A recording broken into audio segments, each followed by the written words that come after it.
ما كان محمد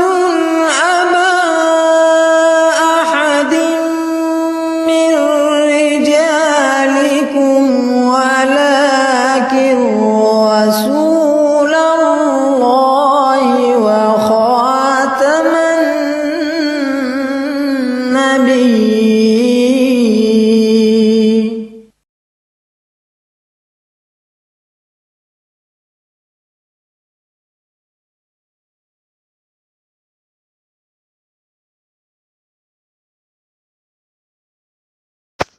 نحمدہ ونصلی علی رسولہ الکریم وعلی عبدہ المسیح الموعود اما بعد فاعوذ باللہ من الشیطان الرجیم بسم اللہ الرحمن الرحیم. سامعین کرام السلام علیکم ورحمۃ اللہ وبرکاتہ. خاکسار جلیل اللہ آپ کی خدمت میں حاضر ہے. کچھ دن قبل ایک عطیۃ الغفور یعنی عطیہ غفور نامی لڑکی کا یوٹیوب چینل آقا کا غلام چینل پہ ایک انٹرویو آیا جس میں اس نے یہ کہا کہ میں نے جماعت احمدیہ کو چھوڑا ہے اور تحقیق کی اور میں نے فلاں فلاں مولوی کو سنا ہے، جس کے بعد میں اس نتیجے پر پہنچی ہوں کہ جماعت احمدیہ جو ہے وہ صادق نہیں ہے، تو اس لیے میں نے اسلام قبول کر لیا، جماعت احمدیہ کو میں نے چھوڑ دیا ہے. اب اصل میں حقیقت کیا تھی جو اس نے نہیں بتائی وہ میں آپ کے سامنے گوش. یہ عطیۃ الغفور جو ہے اس کا جو اصل نام ہے وہ عطیۃ الغفور ہے، اور یہ عطیہ غفور نام اس کا نہیں ہے، عطیۃ الغفور. اور یہ نام بھی حضرت مرزا ناصر احمد صاحب خلیفۃ مسیح ثالث رحمۃ اللہ علیہ نے یہ نام رکھا تھا، اور یہ خواجہ بشیر احمد ڈار صاحب کی یہ صاحبزادی ہے، یہ بیٹی ہے. تو ان کے جو گھریلو حالات تھے وہ کافی تنگ تھے، کافی غربت میں یہ زندگی گزار رہے تھے. ان کے جو والد صاحب ہیں انہوں نے تقریباً اپنے بچوں کو، وہ 6 بیٹیوں کو اور 3 بیٹوں کو بڑی مشکل سے پالا غربت میں، اور ان کی اعلیٰ تربیت کی. لیکن ان میں سے یہ ایک جو عطیۃ الغفور نامی ہے، اس کی کس طرح کی فطرت بن چکی تھی، کس طرح اس کا کردار بن چکا تھا، یہ آج میں آپ کے سامنے بیان کروں گا. اور اس نے عوام کو وہ نہیں بتایا کیونکہ ظاہر سی بات اگر وہ عوام کو بتا دیتی تو اس کا جو مقصد تھا وہ ویسے ہی فوت ہو جاتا. اب یہ چونکہ 1997 کی بات ہے، 1997 کی بات ہے، جب اس کے گھر والے اس کا رشتے کے لیے تگ و دو کر رہے تھے، اس کی منگنی کے لیے تگ و دو کر رہے تھے. تو اس کی جس دن منگنی تھی اس دن اس وقت اس کا کسی اور کے ساتھ چکر چل رہا تھا جس کا نام تاج راٹھور ہے. وہ کراچی میں جماعت اسلامی کا بندہ تھا جو ختم نبوت کا بڑا مجاہد بنا پھرتا تھا، اور وہ چھٹا ہوا بدماش تھا. اس بندے کے ساتھ اس کے ناجائز تعلقات تھے، اس بندے کے ساتھ اس کا وہ ٹیلی فونک رابطہ تھا، جو بھی رابطہ تھا اس کا رابطہ تھا. اور جب جس دن اس لڑکی کی یعنی امت الغفور کی منگنی تھی اسی دن اس نے اس تاج راٹھور کو فون کیا، اور تاج راٹھور کو فون کرنے کے بعد اس نے اس کو گھر بلایا، اور پھر تاج راٹھور اس کو گھر سے لے کے فرار ہو گیا، نکل گیا، یعنی یہ گھر سے بھاگ گئی. تو پہلا نکاح اس نے 1997 میں اس تاج راٹھور سے کیا جو کہ کورٹ میرج تھی، اور اس وقت نکاح سے پہلے یعنی شادی سے پہلے یہ پریگنٹ ہو چکی تھی، یعنی یہ ماں بننے والی تھی شادی سے پہلے. یہ آپ کو اس سے یہ اندازہ ہو سکتا ہے کہ اس کا کردار کس طرح کا تھا، اس کی سوچ کس طرح کی تھی، اس کی فطرت کس طرح کی تھی. جب 1997 میں اس کا جب نکاح ہوا، اس نے اپنے تاج راٹھور سے شادی کی. شادی کرنے کے بعد یہ گھر سے نکل گئی. جانے کے بعد کچھ عرصہ بعد اس تاج راٹھور نے اپنا آپ دکھانا شروع کر دیا. بعد میں پتہ چلا جی تاج راٹھور بھی کسی اور لڑکی سے پیار کرتا ہے، وہ کسی اور لڑکی کے چنگل میں پھنسا ہوا ہے، کسی اور لڑکی نے اس کو پھنسایا ہوا ہے. اور پھر اس وجہ سے یہ اپنی بیوی اپنی اہلیہ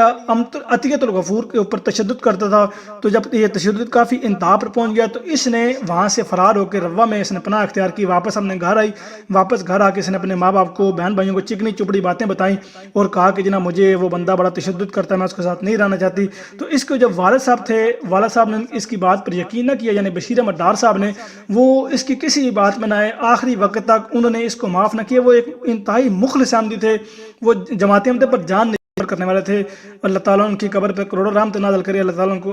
ان سے رحم کو سلوک کرے. تو وہ جب اس نے بتایا، اپنے والدین کو بتایا، بہن بھائیوں کو بتایا، تو کسی نے اس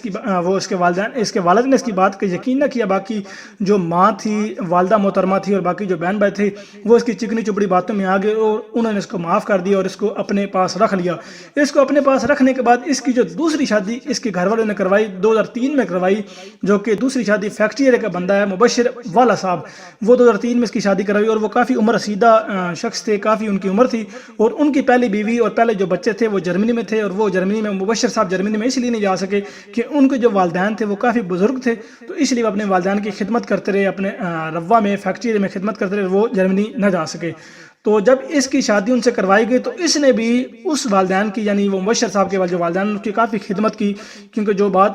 اچھی ہے، جو بات صحیح ہے وہ بتانی چاہیے. ان کی کافی خدمت کی، اور خدمت کرنے کے بعد جب اس کو پتہ لگا کہ مبشر صاحب نے اپنا کوئی ٹریٹمنٹ کروایا ہوا، اپنا کوئی علاج کروایا ہوا، کوئی دوبارہ باپ نہیں بن سکتے، تو اس کو جب یہ پتہ لگا تو اس نے ان سے خلا کی درخواست لے لی، خلا کے لیے اپلیکیشن دے دی کہ میں نے آپ کے ساتھ نہیں رہنا، تو ان سے خلا کی درخواست دے دی. تو جب ان سے خلا کی درخواست ہوئی تو پھر اس لڑکی کی نظر تیسرے ایک اس کے اپنے کزن کے اوپر تھی، اور وہ کزن بھی اس کو پسند کرتا تھا. اس کا نام تھا حمید الدین صدیقی، جو راولپنڈی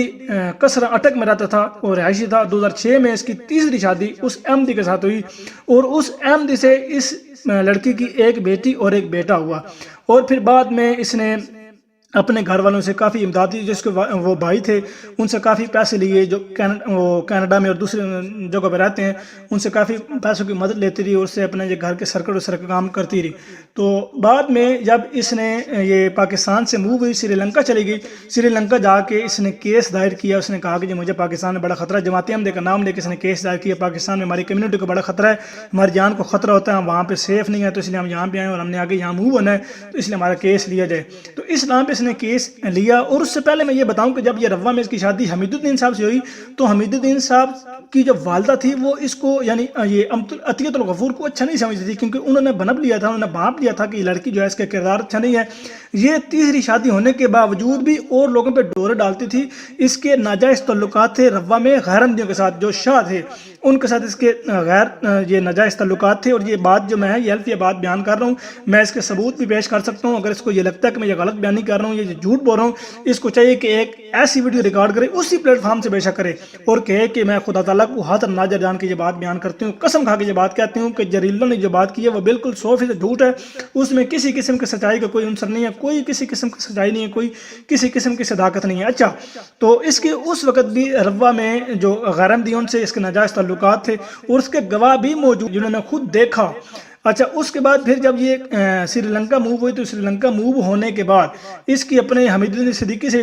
بات نہ بن پڑی، اور اس نے وہیں پہ ایک اور لڑکا، کراچی کا لڑکا تھا صابر، اس سے نکاح کے اوپر نکاح کر لیا. یعنی حمید الدین صاحب سے خلا بھی نہیں لی تھی، اور نکاح میں تھی، یہ حمید الدین صاحب کے نکاح میں تھی، اور اس نکاح میں ہوتے ہوئے لڑکی نے صابر کے ساتھ نکاح کر لیا، یعنی چوتھا نکاح کر لیا. اور نکاح کرنے کے بعد اس کو اپنے گھر میں پناہ دی، اور اس نے اپنے حمید الدین کو گھر سے نکال دیا. اور اس نے اس وقت خلا کی درخواست اس لیے نہیں تھی یا طلاق اس لیے نہیں لی تھی کہ یہ وہاں پہ طلاق لے لیتی تو جس بیس پہ انہوں نے اسائلم کی تھی اس کی اسائلم ریجیکٹ ہو جاتی، اور وہ اس کو پاکستان ڈیپورٹ کر دیتے، اور اس کا آگے کیس ایکسیپٹ نہ ہوتا، یعنی یہ آگے کسی ملک میں نہ جا سکتی تھی. اس لیے اس نے اپنے دل میں یہ بات رکھی اور اس سے خلا نہ لی. اور پھر جیسے یہ امریکہ پہنچی، امریکہ پہنچنے کے بعد اس نے 2019 میں حمید الدین صاحب سے خلا لے لی، خلا کی درخواست کورٹ میں دے دی کہ نام مجھے اسے خلا چاہیے، میں اس کے ساتھ دینے آنا چاہتی. تو یہ اس کی مختصر سی یہ روایت ہے. اور اس کا وہاں پہ سری لنکا میں بھی اس کا جو تھا وہ کردار اتنا داغدار تھا کہ میں آپ کو بتا نہیں سکتا. کچھ باتیں ایسی کہ جو میں بیان نہیں کر سکتا، وہ بیان کرنے کے قابل ہی نہیں ہے کہ میں اس کو نہیں بیان کر سکتا، چاہ کر بھی نہیں بیان کر سکتا. تو یہ ایسے ثبوت ہیں کہ جو میں ثبوت آپ کو ایک ایک بات کے بھی دے سکتا ہوں، ایک ایک ثبوت دے سکتا ہوں. جن لوگوں نے وہ دیکھا، جن لوگوں نے جو لوگ عینی شاہد تھے، ان لوگوں نے دیکھا، ان کی میں آپ کے سامنے گواہیاں دلوا سکتا ہوں. لیکن اس سے پہلے یہ حلفیہ بیان دے کہ یہ باتیں جو جلیلہ بیان کر بالکل غلط ہیں. اچھا، 2019 میں جب اس نے خلا کی درخواست دائر کی کورٹ میں جا کے کہ مجھے اس بندے کے ساتھ نہیں رہنا، اس کے بعد پھر اس نے صابر کے کہنے پہ، جو کہ سری لنکا میں ابھی بھی موجود ہے، جس کے ساتھ اس کے ناجائز تعلقات تھے، جس کے اوپر اس نے نکاح کے اوپر نکاح کیا، اس کے کہنے پر اس نے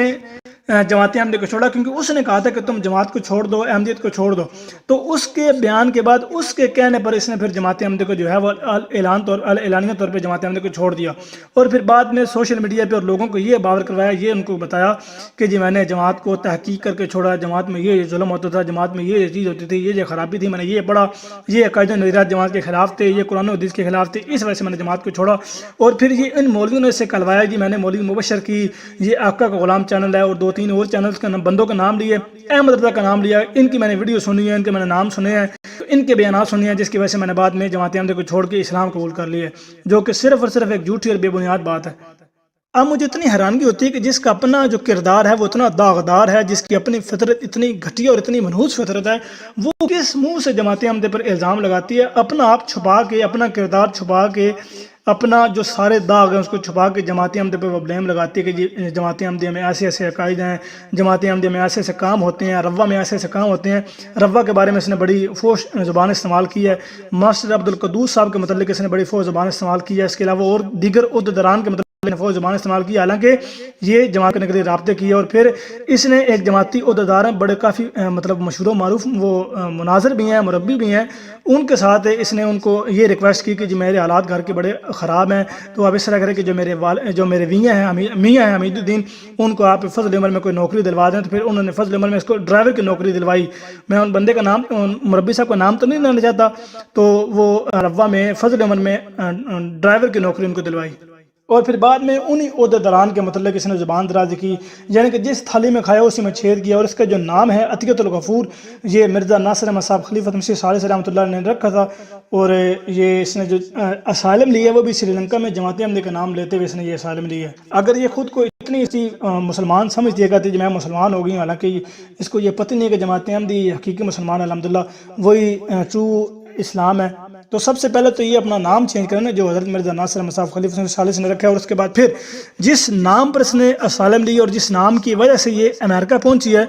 اس کو ختم کرے، یعنی امریکہ سے واپس ہے اور کہے کہ میں نے جس نام پر میں وہ لے کے آئی ہوں، اسالم لے کے میں امریکہ پہنچی ہوں، میں تو جماعت کو سچی نہیں سمجھتی، تو میں اس نام کی وجہ سے کیوں امریکہ ہوں؟ واپس پاکستان آئے، پاکستان پہ آ کے پھر اپنے دم پہ، اپنی مسلمانی کے دم پہ پھر امریکہ جائے۔ اور اس کا جو پہلا خاوند تھا راج راٹھور جو تھا، اس کے اپنے وہ خود پرنسپل تھا، ایک اسکول کا پرنسپل تھا، اور اس کے اپنے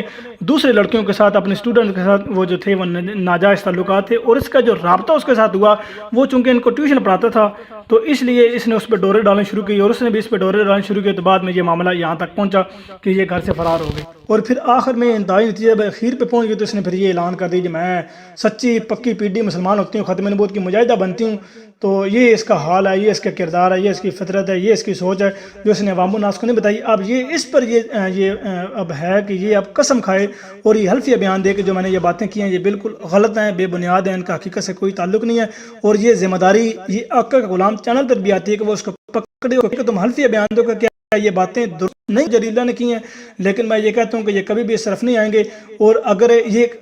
قسمیہ بات بیان کرتی، حلفیہ بات بیان کرتی، تو اس کے بعد پھر ثبوت فراہم کرنا، بندے فراہم کرنا میرا کام ہے۔ اور پھر باقی اس نے جو روا کے بارے میں یہ بات بیان کی ہے کہ روا میں نے یہ دیکھا، اپنا کردار سے نے پیش نہیں کیا، وہ انشاءاللہ میں دوسری قسم میں ساری بات تفصیل سے بیان کروں گا۔ روا میں اس کی اور بھی جو کچھے چٹھے ہیں وہ انشاءاللہ کھول کے میں آپ کے سامنے رکھوں گا۔ یہ مجھے ضرورت کبھی بھی نہیں پیش آنی تھی کہ میں اس کا یہ بات بیان کروں، یہ ضرورت مجھے اس لیے پیش آئی ہے کہ اس نے جماعت احمدیہ پر الزام لگایا اور اس کو کافی لوگوں نے سنا، وہ کافی لوگوں تک ویڈیو پہنچی ہے، کیونکہ چونکہ لڑکی تھی اس لیے وہ کافی لوگوں تک پہنچی ہے، تو لوگوں کے ذہن میں یہ تاثر جائے گا کہ یار ہو سکتا ہے کہ یہ درست کہہ رہی ہو، تو اس لیے اس کو بے نقاب کرنا، اس کو ایکسپوز کرنا یہ ضروری ہو گیا تھا۔ وگرنہ جو اس نے کیا وہ اس کا اعمال ہے، وہ اس کے ساتھ ہے، خدا پوچھے، خدا اس کا، خدا اور بندے کا معاملہ ہے، لیکن چونکہ اس نے ایک دھوکہ دینے کی کوشش کی، اس لیے میں ضروری سمجھا تھا کہ اس کو بے نقاب کیا جائے۔ اللہ تعالیٰ سب کو اپنے حفظ و امان میں رکھے۔ وما علینا الا البلاغ المبین۔ السلام علیکم ورحمۃ اللہ وبرکاتہ۔